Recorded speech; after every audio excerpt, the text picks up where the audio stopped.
राम राम राम राम राम राम राम राम राम राम राम राम राम राम राम राम राम राम अंधे पद पर काश के दायक सतगुरु राम, अनंत कोटि जन साहि के ताहि करूं प्रणाम।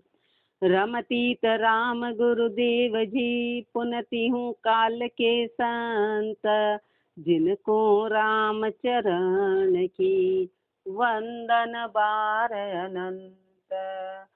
राम अतः रेखा विचार को अंग लिख्यते। रमतीत राम गुरुदेव जी, पुनति हूँ काल के संत, जिनको राम चरण की वंदन बार अनंत। महापुरुष ने पर्चा दिया कि पर्चा क्या है। अब अपन को विचार करना है, सुनने वाले को विचार के लिए फरमा रहे हैं। भक्ति बारीक अरु भेद बारीक है, समझ बारीक में स्वाल सावे। चाल बारीक अरु हाल बारीक है, होए बारीक बेहद जावे। महल बारीक में गोख बारीक है, गोख की जोख ले सूरत छावे। राम ही चरण ये इश्क बारीक है, हुए आशिक महबूब पावे। महापुरुषों ने मात्र एक रेखता में पूरी भक्ति का भेद बताया है, जिसको अपन बहुत मोटा समझ रहे हैं, बहुत ऐसे ही समझ रहे हैं कि अपन जो रोज करने आ रहे जा रहे भक्ति। तो महापुरुष हमारे भक्ति बहुत बारीक है, बहुत झीणी है। हाल तो अपने ऊपर के दिखा ही नहीं गए, वो तो बहुत अंदर की बात है। भक्ति बारीक अरु भेद बारीक है, भक्ति के भेद को समझना अत्यधिक बारीकी है। वो अत्यधिक बारीक है। भक्ति का कोई मोटा काम नहीं। अभी जो अपन आ रहे हैं, जो इसको अप डाउन करते आ रहे जा रहे, ये कोई भक्ति नहीं है, ये कोई भक्ति नहीं है। भक्ति बारीक अरु भेद बारीक है, समझ बारीक से स्वाल सावे। इसकी समझ बहुत बारीकी वाली चीज है। अपन को तो अभी महापुरुष के शब्द ही नहीं समझ आ रहे हैं, वो तो बहुत आगे की बात है, बहुत आगे की बात है। जब तक अपनी समझ बारीक नहीं होगी तो बारीक चीज समझ नहीं आएगी, बारीक चीज समझ नहीं आएगी। कहीं पे कल वो पढ़ा ना होता है कि भक्ति बहुत दुर्लभ है, परमात्मा बहुत सुलभ है। परमात्मा तो आसानी से, लेकिन भक्ति बहुत दुर्लभ है, भक्त मिलना बहुत दुर्लभ है। वास्तव में विचारणीय प्रश्न था कि भक्ति करना बहुत, भगत और भक्ति बहुत दुर्लभ है, परमात्मा बहुत सुलभ है। अब बहुत सुलभ है तो क्या हुआ, जैसे कोई चीज है, खाना उसको पचाना बड़ा मुश्किल है, चीज तो सामने अवेलेबल है, पर उसको खा के पचा के देखो। ऐसे महापुरुष हमारे समझ बारीक से स्वाल सावे, बारीक समझ से पैदा होगी। चाल बारीक अरु हाल बारीक है, चाल बड़ी बारीक है, भक्ति की चाल बड़ी बारीक है। अरु हाल बारीक है, इसका हाल बारीक है। भक्ति का जो हाल है वो बारीक है, होई बारीक बेहद जावे। रास्ता तो है चींटी का और अपन है हाथी। तो महापुरुष हमारे जो बारीक रास्ता है तो बारीक बन के निकलना पड़ेगा। अपन तो मोटे बने हुए हैं, अपन तो मोटे बने हुए, हाल तो अपने वो कॉन्सेप्ट के लिए नहीं है, वो तो बहुत आगे की चीज है, बहुत आगे की चीज है। होए बारीक बेहद जावे, जो बारीक होगा वो उस बेहद पद में वो ही जा पाएगा। महल बारीक में गोख बारीक है, महल बारीक, महल किसको फरमाया गुरुदेव ने, 10वें द्वार को। तो महल है वो बड़ा बारीक है, बोलते ना उस गुफा में से निकलना पड़ता है, गुफा में से निकलना पड़ता है। गुफा क्या है, वो झीणे झीणे झीणे झीणे भ्रम है, झीणे झीणे झीणे झीणे माया है जो सब रास्ता रोक देती है। जीव गलत सेवी में आ जाता है कि अपना काम तो बन गया, अपना खाली भजन चल रहा है तो उससे काम बन गया। तो महापुरुष हमारे ऐसा नहीं है, ऐसा नहीं है। महल बारीक में गोख बारीक है, वो गोख है ना जगह बहुत बारीक है, हाँ बहुत बारीक है। गोख की जोख ले सूरत छावे, गोख की जोख लेके सुरता वहाँ छाती है। सुरता को जाने का रास्ता कोई शरीर लेके आज तक नहीं पहुंचा, शरीर का माध्यम है नहीं। राम ही चरण ये इश्क बारीक है, ये इश्क कैसा है, ये इश्क बारीक है, बारीक से बारीक है। होए आशिक महबूब पावे। अपन महबूब पाना चाहते पर अपन आशिक नहीं है, अपने में प्रेम नाम की कोई चीज नहीं है। अपन को तो याद दिलाना पड़ता है कि अरे परमात्मा गुरुदेव याद दिलाते हैं, गुरुदेव हीला कर करके आवाज दे दे के अपने को याद दिला रहे, बाकी तो अपन महबूब तो पाना चाहते पर अपन आशिक बनना नहीं चाहते। तो महापुरुष हमारे आशिक होगा तो महबूब मिलेगा, बाकी महबूब कैसा, बाकी महबूब कैसा, उसके लिए अपने को आशिक बनना पड़ेगा, प्रेमी बनना पड़ेगा, तब जाके वो प्रेमी मिलेंगे। बाकी ऐसे नहीं दोनों हाथ से होगा, पर उसको पाने के पहले अपने को अपना रंग बदलना पड़ेगा, अपने को अपना रंग बदलना पड़ेगा। यति विचार को अंग संपूर्ण अंग 5 रेखता 25 अतः रेखता शूरा तण को अंग लिख्यते रमतीत राम गुरुदेव जी पुनति हूँ काल के संत जिनको राम चरण की वंदन बार अनंत। महापुरुष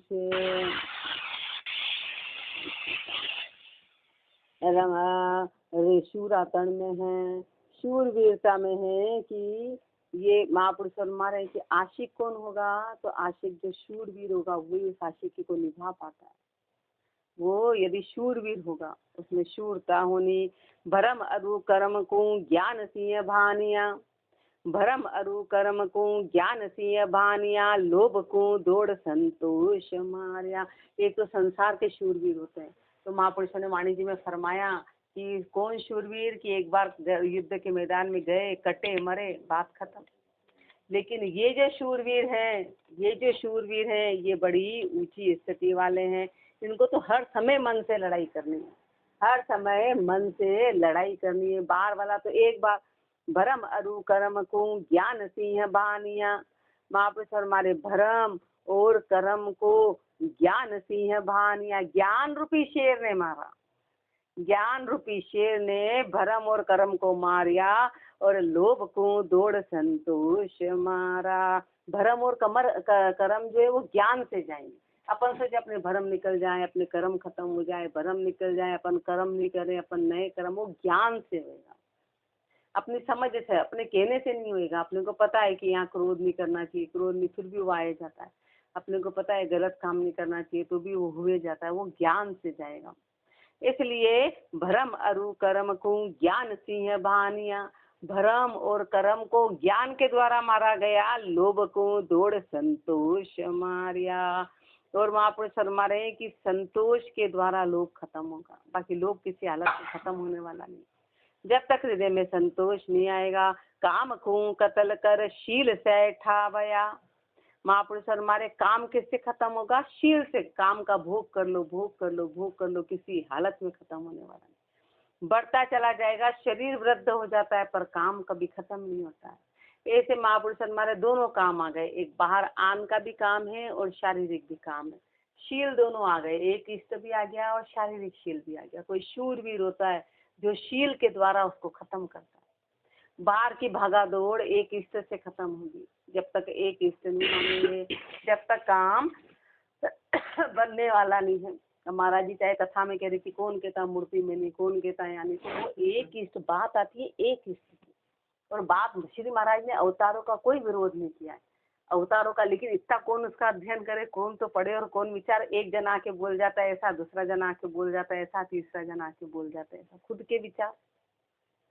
महापुरुषों ने किसी चीज का विरोध नहीं किया है, वो तो बोलते चाहे सरगुणों की चाहे निर्गुण, बात आती है एक इष्ट की, कब तक भटकते रहोगे। एक इष्ट को मानना है, मीराबाई ने पाया, लेकिन बात है एक इष्ट की, और एक इष्ट की होगी तो परमात्मा अपने आप उस जीव को आगे पहुंचा देगा।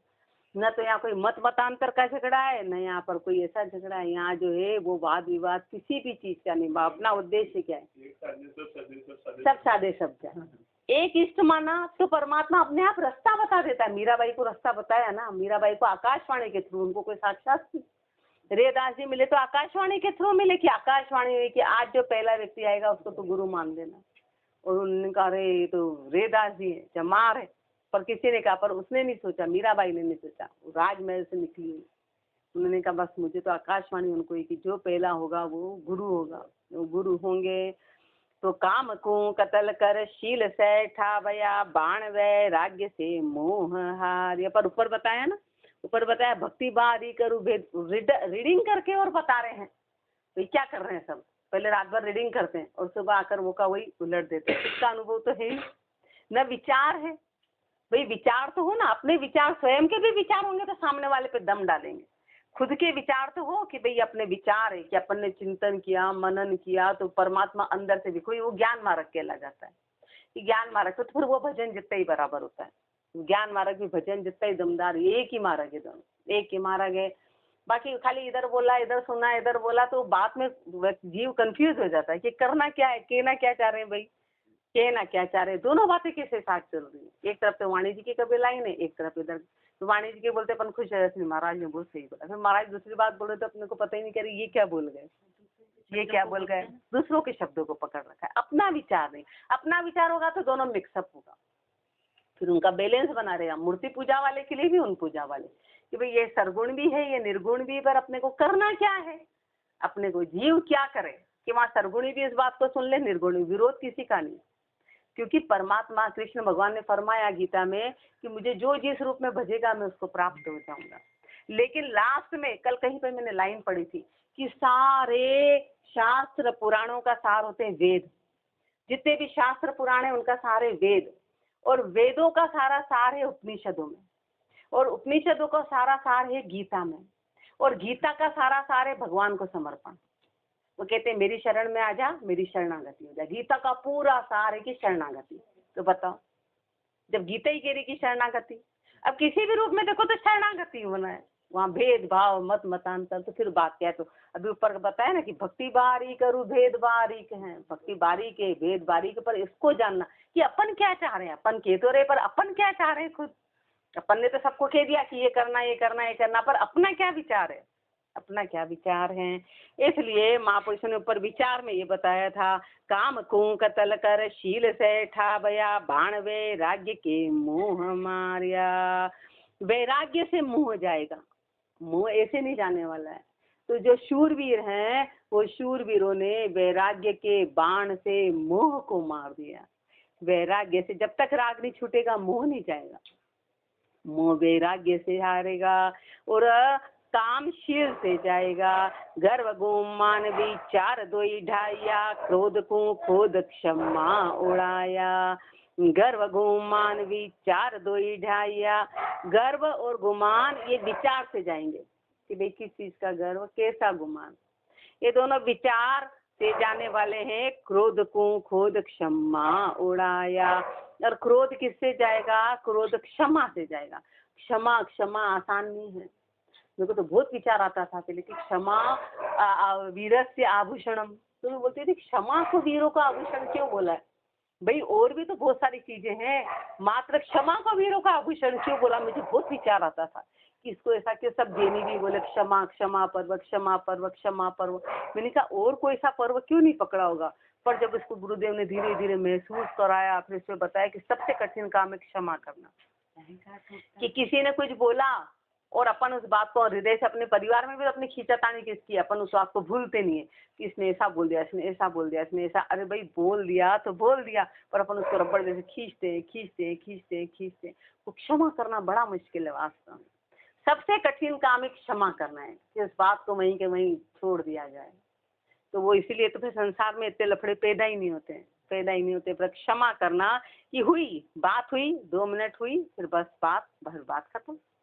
पर अपन उस बात को जन्म जन्म तक, यहाँ गुरुदेव अपने को कितना ही कह रहे हैं, यहाँ गुरुदेव को अपन क्षमा कर देते हैं। हमको वो डांट रहे हैं, फटकार कर रहे हैं, मूर्ख, वहाँ क्षमा, कोई बात नहीं, हो तो गुरु कहते रहते हैं, वहाँ क्षमा कर दिया। और संसार वालों को अपन क्षमा नहीं करते, वहाँ तो अपन बात पकड़ के रात भर भी वही विचार चलता है, दिन भर भी वही विचार चलता है कि इसने ऐसा कर दिया, उसने ऐसा कर दिया। वहाँ क्षमा नाम की कोई चीज नहीं है।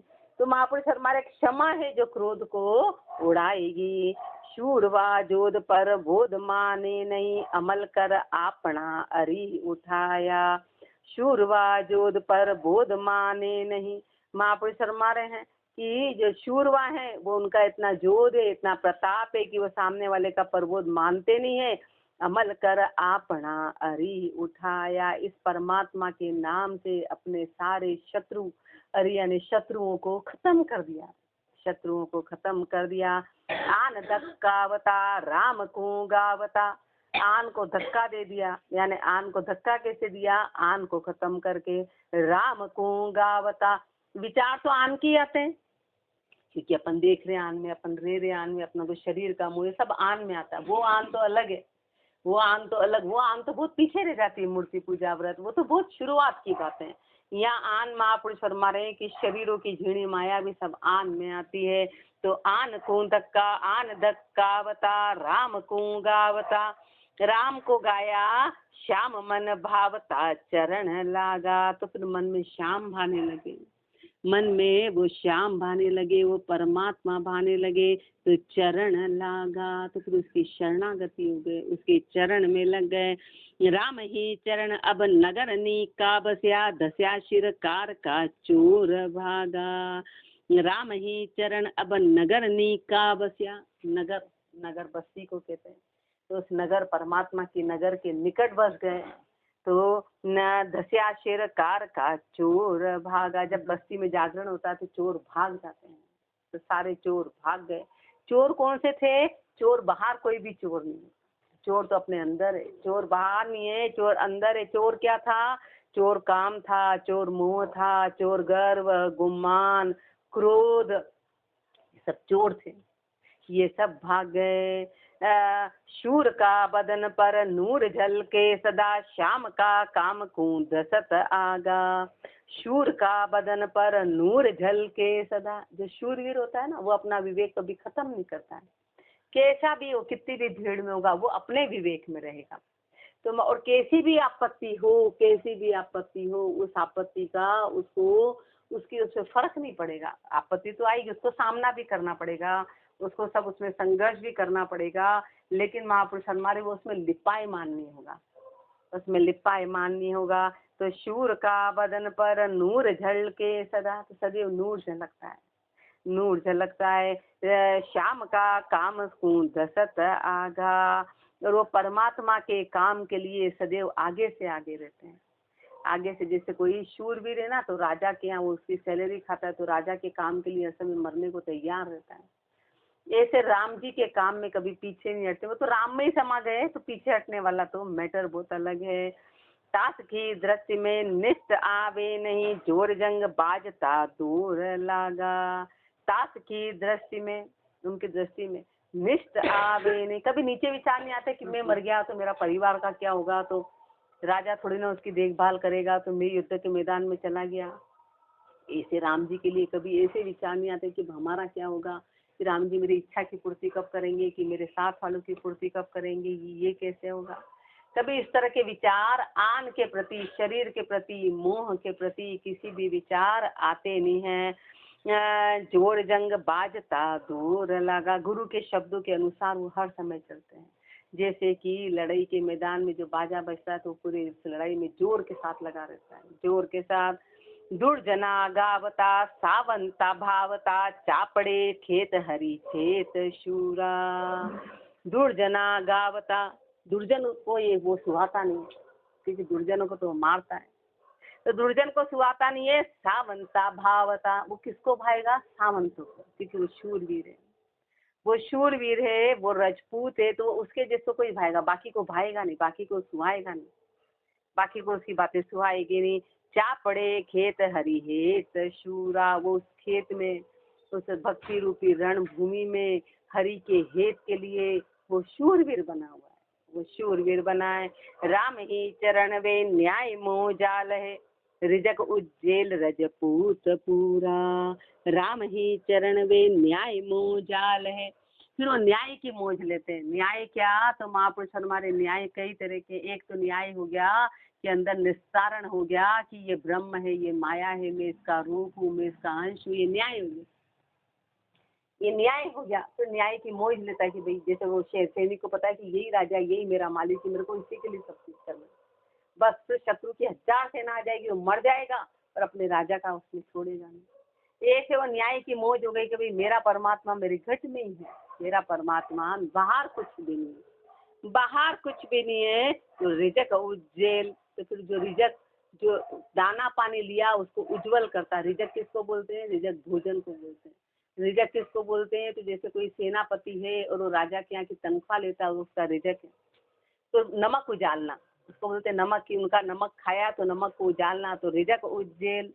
जो परमात्मा का, जो गुरु का नमक खाया उसको उजालते हैं, उस ज्ञान को उजाल दिया।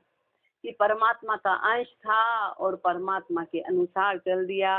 रिजक उज्जैल रजपूत पूरा, उसी को पूरन रजपूत बोला जाता है। उसी को कि जिसका नमक खाया उसका नमक उजाला, जब तो पूरा है, जब तो वो पूरा राजपूत है।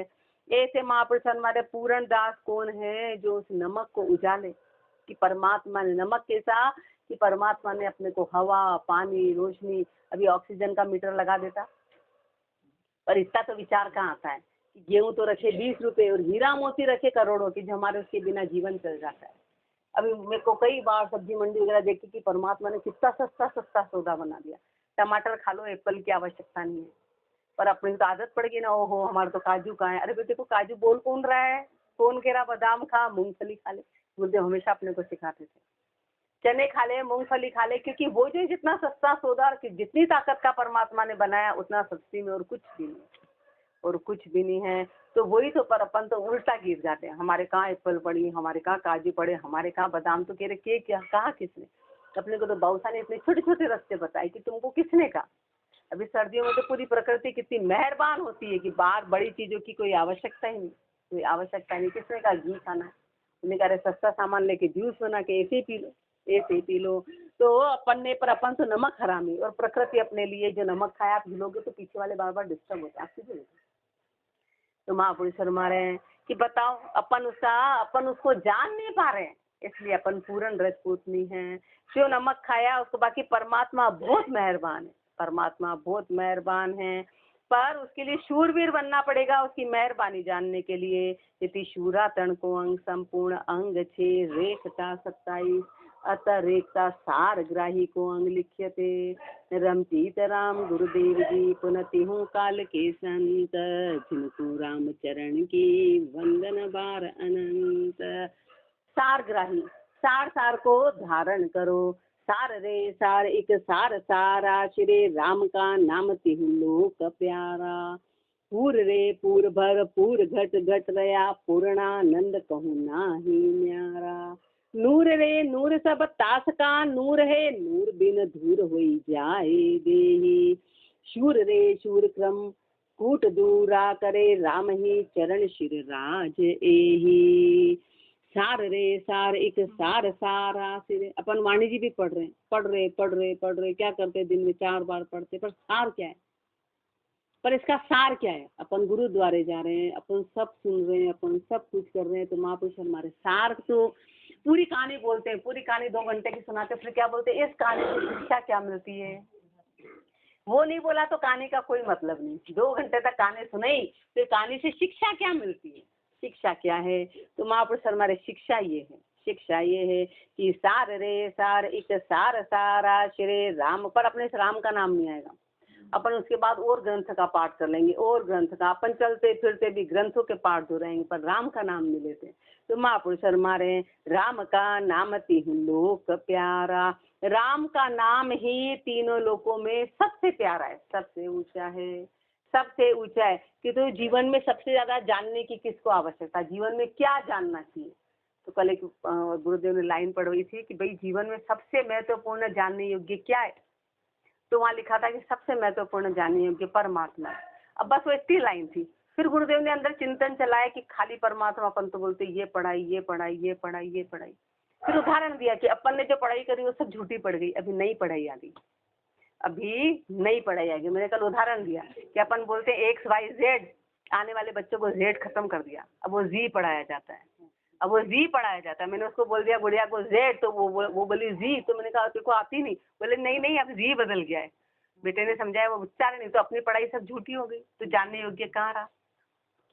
पहले जितनी भी अपन ने इतना विज्ञान जाना, वो विज्ञान बदलता जा रहा है, वो दवाइयाँ बदलती जा रही है, पढ़ाई बदलती जा रही है, बुक्स बदलती जा रही है, तो अपन ने जो जाना था वो सब झूठ साबित हो गया, वो सब झूठ साबित हो गया। अब नया अध्ययन आ गया, अब नया, तो फिर एकमात्र तो सब असत्य था, वो परिवर्तनशील था।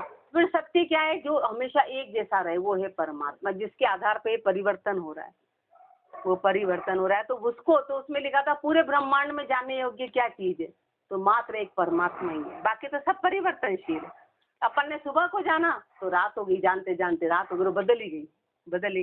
रात को जानना शुरू किया तो सुबह हो गई, तो फिर वो सत्य कहाँ रहा, वो सत्य कहाँ रहा। तो इसलिए सत्य को जानना ही बस एक महत्वपूर्ण, और सत्य एकमात्र परमात्मा है, जिसके आधार पे रात भी है, जिसके आधार पे दिन भी है, जिसके आधार पे अपना पुराना सिलेबस भी, जिसके आधार पे नया सिलेबस भी, जिसके आधार पे विज्ञान भी है, जिसके आधार पे तत्व है। तो सब वो परमात्मा में सब कुछ आ जाता है।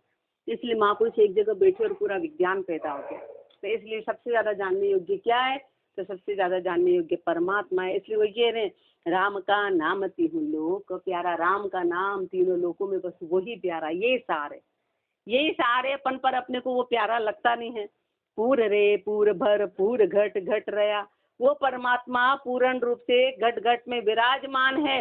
पूर्णानंद कहूँ नाही न्यारा, वो पूर्णानंद है, वो पूर्ण आनंद से भरा हुआ है, वो आनंद स्वरूप है, वो अलग नहीं है, वो आनंद स्वरूप है। तो अपना भी रूप कौन सा है, आनंद। क्योंकि इसलिए तो अपन आनंद खोजते हैं। अपन आनंद का अपन हर चीज में, खाने में, पीने में, ओढ़ने में, पहनने में, परिवार में अपन आनंद ही आनंद चाहते हैं। भी आनंद बना रहे, आनंद बना। कारण क्या है, अपन उसका अंश है, उस परमात्मा का अंश है। अपन पानी भी पीते हैं तो उसको ठंडा आनंद वाला, कि अंदर फील होना चाहिए, ठंडा होना चाहिए, ऐसा होना। हर चीज में अपन आनंद चाहते हैं, क्योंकि अपन उसका अंश है। पर अपना बस एक ही हो गया कि अपन आनंद गलत दिशा में ढूंढ रहे, बाहरी में ढूंढ रहे। आनंद घट में परमानंद परमात्मा पूर्णानंद है, पूर्ण आनंद से बराबर अपन उसका अंश है। इसलिए अपने को भी आनंद ढूंढने की आदत है। हर एक चीज में आनंद ढूंढते हैं, आनंद। लेकिन अपन आनंद गलत दिशा में ढूंढते। बस ये आनंद घट के अंदर है, तो पूर्णानंद है, कहूँ ना ही न्यारा। वो अलग है ही नहीं, वो किसी से न्यारा नहीं है। नूर रे नूर सब तास का नूर है, जितनी भी सृष्टि है सब उसी का नूर है। वो नहीं हो तो सृष्टि कैसे। प्रकृति के अंदर पुरुष समाया तो प्रकृति चलायमान है। आज अपने शरीर है प्रकृति का, उसके अंदर परमात्मा है, तो अपना शरीर खाता है, पीता है, बोलता है, रहता है। परमात्मा नहीं हो तो नूर कैसा रहते हो, डेड बॉडी कितने ही सुंदर हो, कितने ही सुंदर हो, सब उसको देखते देखते, और उसमें से राम जी निकल जाए, उसका चेहरा कोई देखना नहीं चाहता, उसका नूर खत्म। क्योंकि उसके अंदर वो बैठा था तो उसका नूर था। फिर वो कितना ही सुंदर, कितना ही प्यारा, उसका चेहरा देख के डर लगेगा। ओ हो, ऐसा सब कहेंगे कि ऐसे सुंदर। वो ऊपरी बातें करेंगे कि बड़े सुंदर लग रहे थे, बड़े भले लो, बैठो 2 घंटे अकेले इनके साथ बैठो। कोई नहीं बैठेगा। चाहे पति पत्नी सौगंध खाते हो कि हम एक दूसरे के बिना नहीं रहेंगे, उसको बोला अकेला रह जाओ इनके साथ में, कोई नहीं रहना चाहता, क्योंकि नूर निकल गया। इसलिए परमात्मा नूर है। नूर रे नूर सब तास का नूर है, नूर बिन धूर हुई जाहे दे। नूर के बिना शरीर धूला हो जाएगा, ले जाके जलाने योग्य रहेगा कि अब इनको जलाओ। चींटियों को भी पता चल जाएगा, चींटियों को भी पता चल जाएगा। अभी अपने पर चींटी चलती तो कभी गलती से भी चढ़ जाती तो थर थर आती, उसकी गलत चढ़ गई, उतरे कैसे, वो उतर नहीं पाती, बाकी तो तुरंत उतरता है, उसको पता चल जाता है। तो डेड बॉडी का उसको पता चल जाता है, तो धूला बन जाएगी। शूर रे शूर क्रम कूट दूरा करे। महापुरुष हमारे शूर वही है जो अपने कर्मों को कूट के दूरा करे। राम ही चरण शिर राज, ये यही शिर का राज है, यही शूरवीर का राज है, यही सबसे ऊंचा है। नीति से न्याय ये राज का धर्म है, कर्म अनीति अन्याय नाही। नीति से अंश अरु नीति से वंश है, नीति जस द्रव्य भंडार माही। नीति से न्याय करे, ये राज का धर्म कहलाता है। महापुरुष हमारे कर्म अनीति अन्याय नाही, और बाकी कर्म अनीति अन्याय ये राज का धर्म नहीं कहलाता है। नीति से अंश अरु नीति से वंश। नीति मूल होती है, नीति से उनका नाम होता है, नीति से वंश आगे चलता है। नीति जैसे द्रव्य भंडार माई, नीति से सब काम होगा। सार बता रहे, सार उधर संसार बता रहे, तो यहाँ पर विवेक बता रहे कि भक्ति में विवेक, खाली राम राम से काम नहीं चलेगा, विवेक और नीति भी रखनी पड़ेगी। विवेक और नीति, अपने में विवेक नहीं है, भजन तो अपन कर रहे हैं। नीति से अंश अरु नीति से वंश है, नीति जैसे द्रव्य भंडार माई। नीति जैसा द्रव्य धन है, नीति भंडार है। नीति की रीत पर तीत भूलोक में, ताप तज लोग बहु शरण आवे। नीति की रीत, यही नीति की रीत है। जैसे अपनी नीति की रीत क्या है कि जीव की नीति की रीत है कि वो संसार को छोड़ के परमात्मा से प्रतीति करे। असली नीति यही कहलाती। बोले नीति रखो, नीति रखो, नीति रखो। असली नीति क्या है कि परमात्मा की शरणागति होना। भूलोक में ताप तज, इस सृष्टि में ताप ही ताप है, पूरी सृष्टि में ताप समाया है। उसको छोड़ के लोग बहु शरण आवे, शरण में आते हैं, शरण में आते हैं। नीति की निसरणी स्वर्ग लुपसरणी। नीति की जो निसरणी वो स्वर्ग में ले जाती है। नीति बहुत जरूरी है, नीति के बिना काम नहीं चलेगा। नीति की निसरणी सारग्राही है ना, सारग्राही में अपने को नीति, अपने वाणी जी अपने को जीना भी सिखाते, खाली भजन का नहीं है कि भजन, भजन जीने का तरीका आया उसमें भजन भी आ जाएगा। विवेक कहाँ पर रखना है, विवेक का इस्तेमाल। नीति की निसरणी स्वर्ग लुपसरणी नरक निवार सुर सुख ध्यावे। नरक का निवारण करके और वो उस देव सुख की प्राप्ति करा देती है, उस सुख में ले जाती है। नीति से निरत अरु नीति से भक्ति है।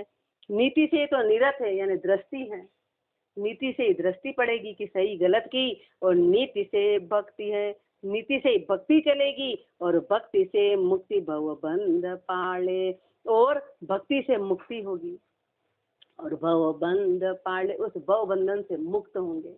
भव बंधन से राम ही चरण वे राय राजेश्वरी, और सब अड़क नीति चाले। वही राय है, वही राजेश्वरी, वही ऊंचे हैं, वही राजा हैं। बाकी तो पूरा संसार कैसे है, पूरा संसार जो है वो अड़क है, अपनी बात पे अड़ा हुआ है। अनीति चाले, सब अनीति पे चल रहा है। अनीति कोई अपन कोई चोरी डाका ये नहीं कर रहे हैं, पर राम जी को विश्वास नहीं कर रहे हैं, परमात्मा पे विश्वास नहीं कर रहे हैं, गुरु के शब्दों पे नहीं चल रहे। ये सबसे बढ़िया नीति। और नीति कौन सी है कि गुरु के शब्दों को धारण करना, यही नीति है। तो सारग्राही का पाठ था कि भाई धारण क्या करना है आपने को, धारण क्या करना है, तो सारग्राही ने महापुरुषों ने कहा इस बात को धारण करना है और अनीति को हटाना है। इति सारग्राही को अंग संपूर्ण अंग सात रेखताम तीस। राम राम जी राम भगत राम राम।